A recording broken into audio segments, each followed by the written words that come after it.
It's your boy DJ Akademiks, and man, I keep telling y'all, man, if y'all are friends with anyone on social media that's posting up huge amount of cash, guns, drug paraphernalia, they're number one an idiot, because they've shown that they have no problem with giving the authorities evidence to later convict them and prosecute them. But you're probably also an idiot because you probably show that you have no problem with communicating, following, being in the circle of somebody that's incriminating themselves. Now, when you're on Twitter retweeting them, you're on Vine revining them, you're commenting on their posts on Facebook and double clicking on their posts on Instagram, you're also being then looked at by investigators looking at them. Now, y'all don't usually hear me, but stories like this, that's when you wake the fuck up. Now, in Chiraq, there is a popular scheme called cracking cards. If you wonder what cracking cards is, it's a simple but very dumb, so let me get this, simple but very dumb way how to scheme and defraud money from banks, right? And if you guys are wondering, because people are like, well, we had one fucking Chiraq savage, his name is Rico. He's on Facebook crying, literally in tears, saying that the FBI is hunting savages. Because to Negroes, we think the FBI is in Chiraq because they want to stop black on black crime, like the U.S. government has ever really cared about two colored people killing each other way too much, right? Yeah, However, they really don't give a fuck about that. But once you start messing with federally insured money, banks, money that the government is going to get a cut off regardless, you start fucking with that, now you've barked up the tree of the FBI. Now, this whole cracking card scheme was uncovered by, and check this out, because everybody got their own gangs, right? I'm this K, I'm okay. Okay, Negroes. Well, how about these acronyms for you? We have the FBI, along with the IRS, along with the FDIC, and also the CPD. They're collaborating, right? They're doing a song together, right? They're dropping their new mixtape. But this time, they arrested 29 Negroes in this card cracking scheme. Now, what happens is, if you're wondering what card cracking is, say, and one of the notable people that got arrested is this guy named Bandman Kevo. You probably listen to his songs. You probably bump his shit. Think he's rich as fuck. He's getting bands. Now, we'll say this guy, Bandman Kevo, if you're wondering how the scheme works, he'll find somebody. They'll recruit via social media. Pretty dumb, but okay. They recruit via social media. Then they basically say, yo, this is all I need. I need your bank card or whatever it is. What they do is they deposit a fake check to the bank. It could be fake checks or it could be multiple checks. Could be up to $5,000. They'll deposit via ATM. Now, if you guys don't know how the banks work, when a check is deposited, it takes probably up to 24 hours before it's actually verified that those funds could be transferred and rerouted from the original person giving the money, right? So while that whole thing is taking place, people don't really know that it's going on because those funds are actually advanced to you in most situations by your actual bank. So the bank sees you give them a check. They know they're going to get that money back later, but not to inconvenience you. They advance you. Okay, you just deposited $1,000. They advance you the $1,000. Now, the thing is, if you deposit a check that's fake or you deposit it from a bank account that doesn't have the money, the way how people defraud the bank is they'll try to, when they get that advance from their bank, they try to get that money out as quickly as possible.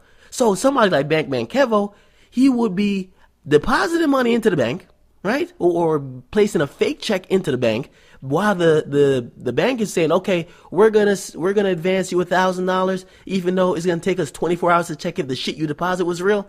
He then goes to the ATM, takes out $500, that's the max usually. Then he goes around and goes buying some money orders that they could get guaranteed money. Now that's apparently a quick come up, except when you are defrauding the bank, you're fucking with a lot of institutions. Now, as I said, over 20 people were arrested.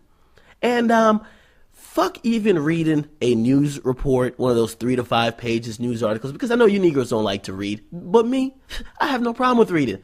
Listen, I actually went straight to the source, read the actual criminal complaint filed in U.S. District Court, which I will add, it was 43 pages. Light reading for me, because I have no problem watching how dumb Negroes are and how the cops actually caught them, because not that I ever do crime, but I need to know that shit, if it could I even foresee me being this dumb.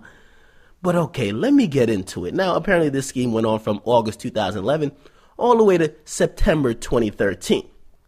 And now, if you're wondering, there was somebody that was cooperating. So there's somebody listed as a cooperating witness, which they won't name. So I guess Bandman Kevo will find out who's snitching on him when he gets to court, even if he even sees the person at all, because they got a CW. As long as the CW's statement stays in there, it probably never get found out. So whatever. But anyway, this is how the criminal complaint starts. And this is filed in federal court. It says the Rack Boys and social media. Now, I'm reading verbatim right now. It says, over the course of the investigation, the following co-conspirators were identified as part of the group that called themselves the Rack Boys. Now, Kevin Ford, which is Bandman Kevo, somebody named Cortez Stevens, Stephen Garner, and also McKaylee Smalley. Now, they list a whole bunch of other co-conspirators, but those are the head guys, including all the girlfriends of these guys who were down with the fucking cracking cards scheme.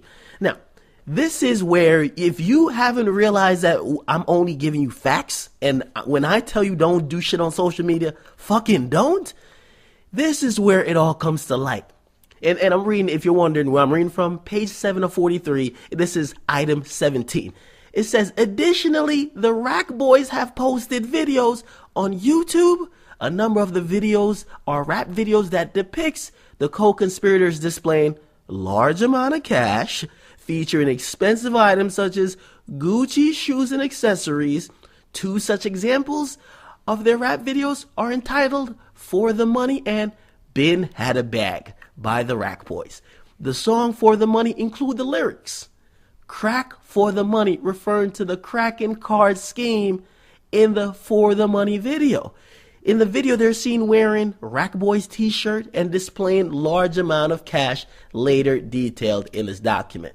Now, they're saying the Rack Boys is a name for the co-conspirators that was the head of this whole thing.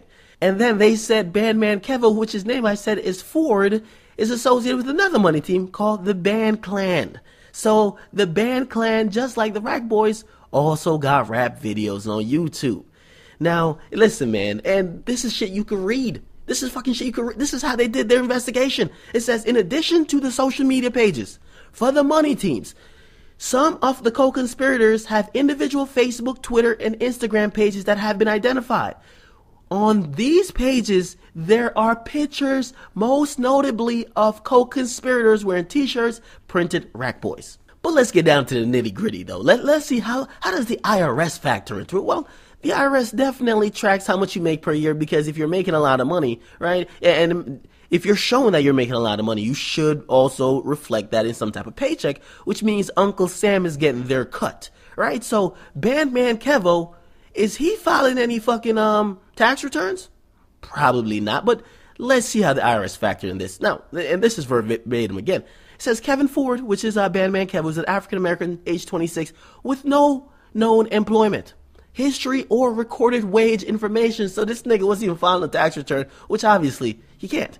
Now, well, actually he can, because he could have at least made up some type of rap shit going on, but obviously he was too bald now. Now they list his address, which I won't even read out, because even though it's a public document, I won't even read out his address. But it's in Chicago, Illinois. He was paying over $4,000 per month, and he was paying $4,000 a month for rent, so he was living it good with no job. And then, this is why I keep telling y'all, watch who you associate with. They said all his tour dates actually matched up with a famous known rapper named Twista. Now, for Twista, who probably is out here grinding, out here trying to earn his money legally, now you're probably getting looked at by the fucking IRS because of who you associate with. Do you see why I say unfriend, block, and ignore? Now, check this out, because they're saying this guy is known for displaying and rapping about cash, luxury, foreign cars, expensive brands such as Gucci. Now, just to confirm more shit that I have been telling you, they said that Ford was sending messages to recruit people via Facebook, and they even wrote out the messages he would send on Facebook.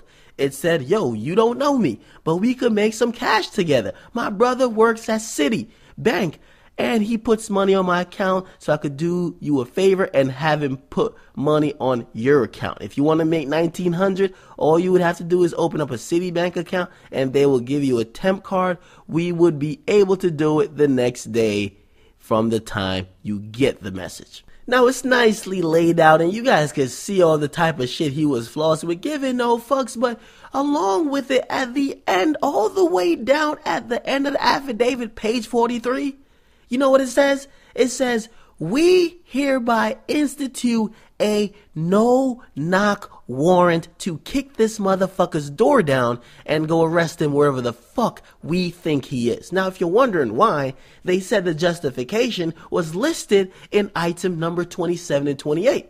Are you wondering what those items are? Okay, let me read. Now, it says, in addition to posting photographs of cars, cash on social media, Ford has also posted photographs of guns on his Instagram and Facebook pages, and also a video on Instagram, for which the following are a few examples. There's a photograph posted 35 weeks ago on Instagram that depicts 2 handguns sitting on a counter, and Ford's comment on the photograph reads, 2 new toys, it's getting close to summer. Now, in addition to exposing all the fuckery they were doing with the cash and the cars and them defrauding banks, at the end of the document, page 43, they said, we hereby request a warrant for a no-knock arrest, which means they can just kick your door down. They don't have to, if they think you're in there, they're kicking it down. No type of knock like, is he in? No, they're going in. If you're wondering why they listed their justification, and they said it was on item 27 and 28, now let me read and pay attention. It says, in addition to posting photographs of cash and cars on social media, Ford has also posted photographs of guns on his Instagram and Facebook pages, and a video on Instagram where he even threatened the police. Now, it says that 35 weeks ago, and they got their timestamps down to a goddamn T. It says Instagram pic depicts 2 handguns sitting on a counter, and Ford's comment on the photograph says, 2 new toys, it's getting close to the summer, with a emoticon of a devilish smiley face. What have I been telling you about these fucking demonic smiley faces? And it's written out in the court document. Listen, if I'm not a prophet, if I'm not telling y'all the truth, you know, listen, actually, y'all got to keep it up because I got to do these stories. So do what you got to do. Anyway, they then continue to say, they said, in a video Ford posted 38 weeks ago on Instagram, Ford is holding a handgun with an extended magazine and waving it at the cameras, and he makes sound like shots are being fired. And they say, i.e. bang or pow, whatever that means. It said on July 27, 2013, Ford posted up a photograph on Facebook of himself leaning on the counter in the kitchen area with a gun lying next to him on the counter. And it goes on, it says, hey, and this is why they kicked the door in, because the cops is making a case that they're in fear of their life. It says law enforcement also notes that on Monday, October 20th, 2014, pretty much a week ago, Ford posted the following on his Facebook wall: fuck a cop, fuck a fed, fuck them all, kill them. All like they will do you. Now, this might be a lyric. However, it's in this document like it's fucking facts. This is called threats. Now, I need not say anymore. If you guys haven't gotten it by now, your favorite entertainers, and for the ones that do work, and I'm not saying all Chiraq rappers are out here doing this, there's a bunch of fuckboys doing this, and also young people who want to go to jail, which send them on to jail, man. Don't feel bad for these. Send them to jail. Bandman Kevo, your Gucci belt ain't going with you to jail. The only way you get a Gucci belt in jail is if they're giving it to you to hang yourself. So all that flossing, all that renting shit, defrauding the bank is cool, or actually it's not cool when you're trying to prey up on your fellow man, because that's when you're cooning. However, when you try to defraud the bank or financial institutions or the court, please know that the government will definitely be in your ass and they don't give a fuck. You see how quickly they clap all these motherfuckers up all at once? Niggas been getting killed in Chiraq for the longest. You're killing your goddamn self. They don't care about that. You fuck with their money, they're gonna get this money back. One way or the other, they're gonna get this money back. So this guy's in jail. He's probably not gonna be released on bond, even though his lawyer was trying to make a case that he's not a flight risk. but they want to know where the fuck the money's gonna come back from. So, this guy's arrested on bank fraud. Listen, he could face up to 25 in jail. He could face up to 25 for some shit that he was only doing this shit for like 2 years. And he was only stunting for like a short period of time, but he could do 10 times that or more in jail. So you guys get in the comment box, man. It's your boy DJ Akademiks. Make sure you guys like, definitely subscribe. I'm out.